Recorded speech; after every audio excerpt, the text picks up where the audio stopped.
乡亲啊，你若讲吼，这阵啊扫吼，啊扫真久，啊佮扫啊真凶吼，其实拢爱来注意这条新闻来看，就是虽然这流感的流行期已经过，啊，毋过酷扫病人无变了较少哦。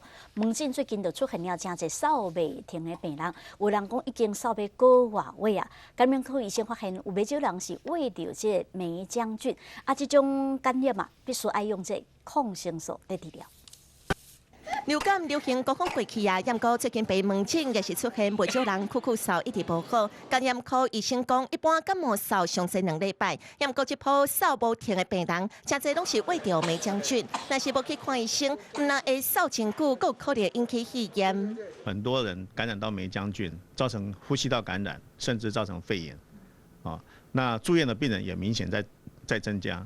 医生表示，梅浆菌的感染病人，若扫真久，而且搁以打扫为主，鼻水也较少。若是扫真久，传染的机会也增加。不少病人拢是一人扫，规家伙也喂着。疾管局讲，梅浆菌流行可能会到5月，而且临床上治疗已经发现抗药性。